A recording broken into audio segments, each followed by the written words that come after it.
जय हिंद। आप सभी को नमस्कार। तो आज से हम मैथ्स क्लास स्टार्ट कर रहे हैं, जो कि आपके होने वाले एडीआई शिक्षक भर्ती, आबकारी आरक्षक भर्ती के साथ साथ जो अन्य एग्जाम्स होते हैं उन सभी के लिए बहुत ज़्यादा महत्वपूर्ण है। बिल्कुल बेसिक से स्टार्ट करेंगे, जैसा सीजीपीएससी सीजीव्यापम में जो प्रश्न पूछे जाते हैं उस लेवल तक की तैयारी हम इसमें करेंगे। तो बढ़ते हैं अब आगे। तो हमारा पहला टॉपिक है परसेंटेज यानी प्रतिशत। अभी शब्द में है प्रतिशत, शत यानी कि ये हो जाएगा आपका 100 शतक। जैसे बोलते हैं तेंदुलकर ने शतक जड़ा, तो वो 100 बनाता है तब शतक जड़ा ऐसा बोला जाता है। ठीक है, इसको और बोल सकते हैं 1/100 प्रतिशत, या फिर ये हो जाएगा आपका प्रति सैकड़ा। ठीक है, दूसरे शब्दों में बोला जाए तो प्रतिशत एक ऐसा भिन्न, ऐसा फ्रैक्शन है जिसके हर यानी डेनोमिनेटर में 100 है। जैसे 10% को लेते हैं तो 10% ये हो जाएगा आपका 10/100। ये 10 एक फ्रैक्शन हुआ तो इसके में 100 हुआ, तब ये प्रतिशत में हो जाएगा। ठीक है, तो घूम फिर के आ जाएगा आपका 10%। अब प्रश्न पूछते हैं कभी कभी कि प्रतिशत से भिन्न में जाना है कन्वर्ट करने के लिए। ठीक है, ये इंपॉर्टेंट है, इसको मैं इसलिए करवा रहा हूँ क्योंकि एग्जाम में क्या डायरेक्ट पूछता है कि 10% की कमी हुई, 20% की कमी हुई, वृद्धि हुई। इस कारण से मैं सीधा परसेंट को भिन्न में कन्वर्ट करा रहा हूँ। इससे क्या है कि हम इसको ना रेशियो मेथड से करेंगे। एग्जाम में क्या है, बहुत से फॉर्मूले हमको याद नहीं हो पाते। ठीक है, तो सिंपल सा हम करेंगे रेशियो मेथड, उसके थ्रू हम इसको पूरा कंप्लीट करेंगे। सो प्रतिशत 1/100 प्रति सैकड़ा। ठीक है, 10% का हो जाएगा आपका 10/100, ये हो गया आपका 1/10। 100% का 100/100, ये हो गया आपका 1। 10% का ये कर लिए। 50%, 50/100 यानी कि ये हो जाएगा आपका 1/2। 25/100 यानी कि ये हो जाएगा आपका 1/4। 20/100 ये हो जाएगा आपका 1/5। 33.33 यानी कि ये हो जाएगा आपका 1/3। ये सभी के सभी महत्वपूर्ण है, आप सीधे इसको याद रख लीजिएगा। फिर है भिन्न से प्रतिशत, यानी कि आपका फ्रैक्शन से हम इसको परसेंटेज में कन्वर्ट करेंगे। ठीक है, तो 1/6। अब इसमें क्या कन्वर्ट कर, जैसे कि सिंपल सा परसेंटेज को हम 100 से ये कर रहे थे तो ये आ रहा था अभी पीछे फ्रैक्शन, आप देख सकते हैं। ठीक है, अब फ्रैक्शन को परसेंट में कन्वर्ट करना है तो ये कैसे हो जाएगा, ये हो गया आपका फ्रैक्शन,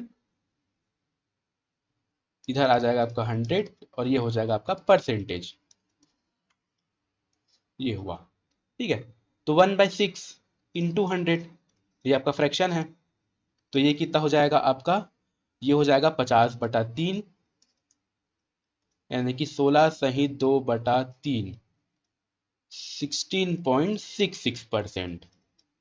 1/7 ये हो जाएगा 1/7 गुणित 100, यानी कि 14 सहित 2/7%, और 14.28% इसको लिख सकते हैं।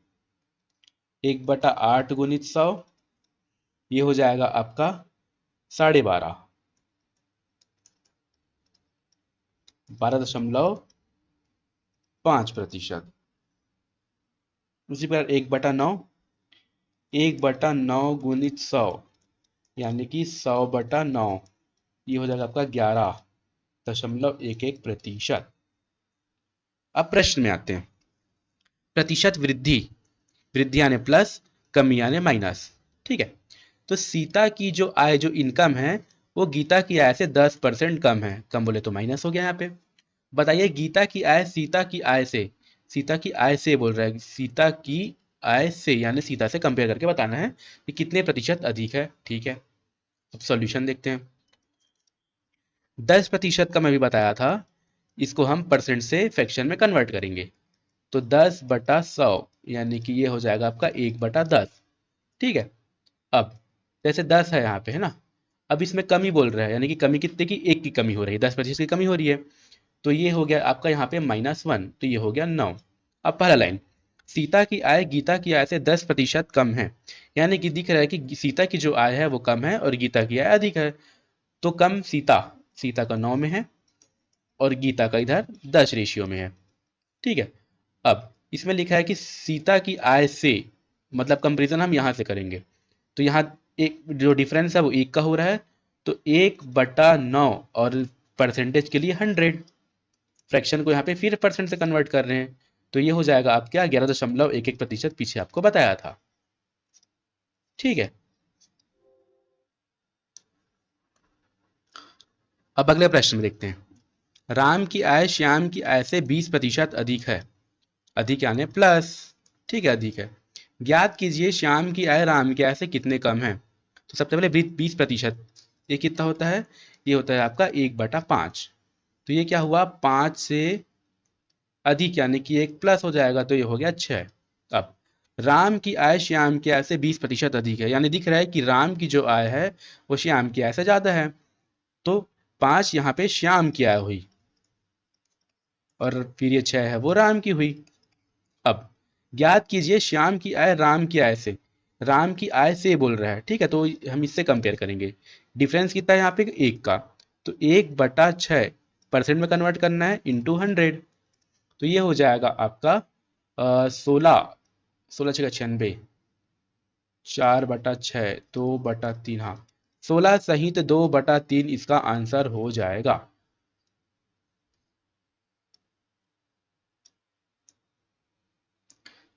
अगला प्रश्न, एक व्यक्ति की आय 10% बढ़ी, कुछ दिनों बाद पुनः 10% फिर बढ़ गई। इस प्रकार व्यक्ति की आय में कुल कितने प्रतिशत की वृद्धि हुई है। ठीक है, अब देखिए 10% यानी 1/10, 20% यानी 1/5, इसमें भी वृद्धि हुई है और इसमें भी वृद्धि हुई है, तो ये 10, 10 से 1 बढ़ के ये हो गया 11, फिर ये है 5, 5 से ये 1 बढ़ के हो गया आपका 6। ठीक है, तो 10 से हो गया 11 और 5 से हो गया 6। अब बोल रहा है कुल कितने प्रतिशत की वृद्धि हुई है, यहाँ पे हम करेंगे मल्टीप्लाई, ये हो जाएगा आपका 50 और ये हो जाएगा आपका 66, यानी 16 का यहाँ पे डिफरेंस आ रहा है। अब कंपेयर किससे करेंगे, इससे कंपेयर करेंगे। ठीक है, पहले 50 था, अब 66 हो गया है, बढ़ बढ़ के, तो 16/50 गुणित 100, तो ये हो गया आपका 2 1, तो ये हो जाएगा आपका 32% आंसर। ठीक है, आशा आपको समझ आया होगा, समझ नहीं आएगा तो रिपीट देखिए, एकदम सिंपल है। ठीक है, किसी व्यक्ति की आय 37.5 37.5% की वृद्धि हुई, उसके बाद 125% की कमी हुई। इस प्रकार व्यक्ति की आय में कुल कितने प्रतिशत की कमी वृद्धि हुई है। पहले वृद्धि हुई, फिर यहाँ पे उसकी कमी हुई है। ठीक है, तो 37.5 ये हुआ आपका 375/10 और यहाँ पे परसेंट है तो ये हो जाएगा आपका 100, यानी 375/1000, हजार, ये हो जाएगा आपका 3/8। उसी प्रकार ये 12.5 का 125/10 गुणित 100, यानी 125/1000, यानी ये हो जाएगा आपका 1/8।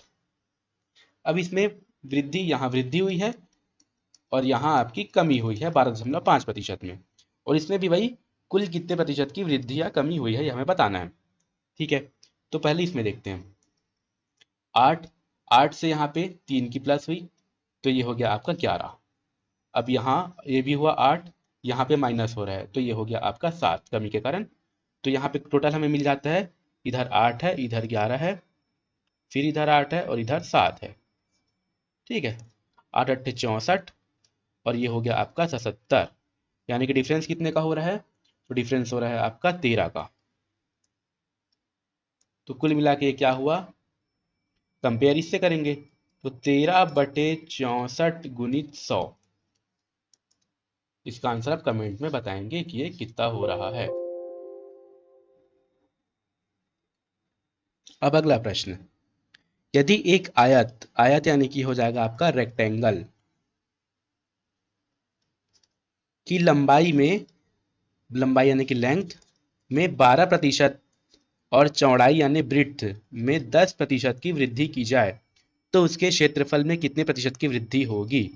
ठीक है, लंबाई में क्या हो रहा है, 12% की वृद्धि हो रही है, और जो चौड़ाई यानी ब्रीड्थ है उसमें आपका 10% की वृद्धि हो रही है। ठीक है, तो 12% का कितना हो जाएगा, 12/100, ये हो जाएगा आपका 3/50, यानी कि ये हो गया आपका 50 से 3 की वृद्धि होके 53, और 10 का है आपका 1/10, यानी 10 से हो गया आपका 11।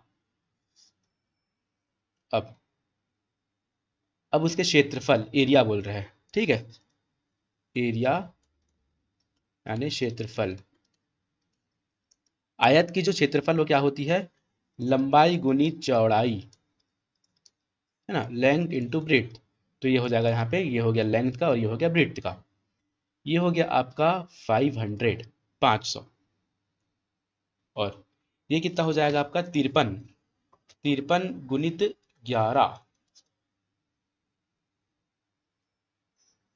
तो ये हो जाएगा कुल मिला के 500, 500 के आसपास जाएगा, तीन क्या, 5, ये हो गया 583,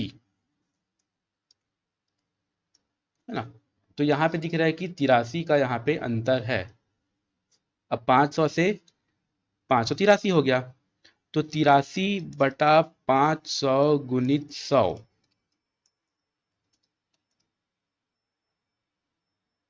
तो ये हो जाएगा आपका 83/5, यानी 16.36, तो 16.6%, 16.6% इसका आंसर हुआ।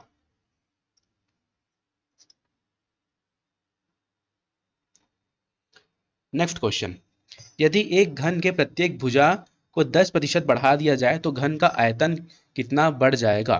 ठीक है, घन घन यानी कि हो गया एक आपका क्यूब, इसके प्रत्येक भुजा को 10% बढ़ा दिया गया तो उसके घन का जो आयतन यानी ये हो गया आपका वॉल्यूम कितना बढ़ जाएगा।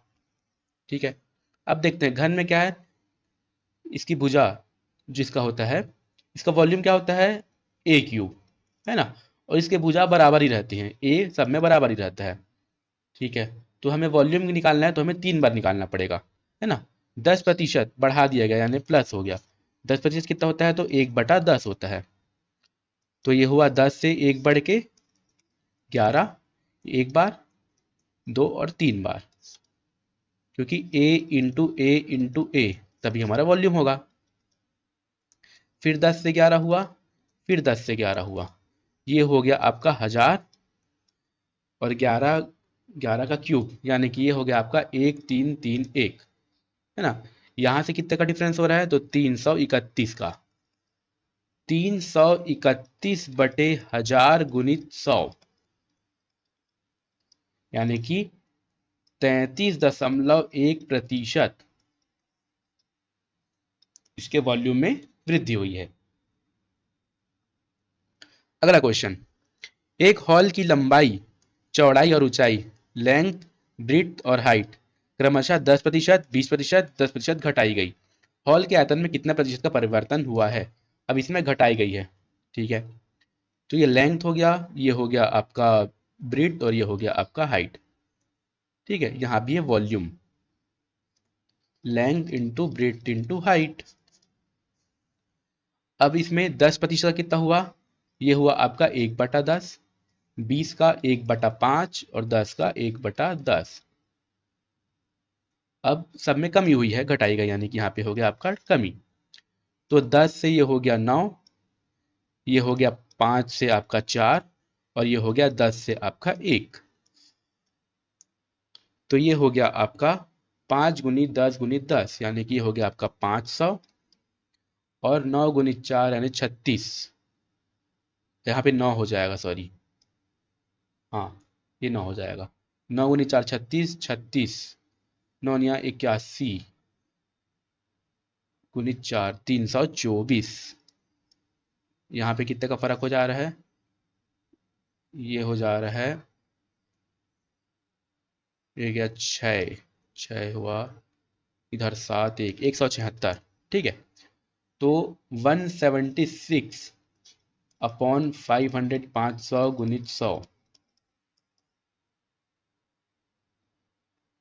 कुल मिला के यहाँ पे आपका हो रहा है 176, 5,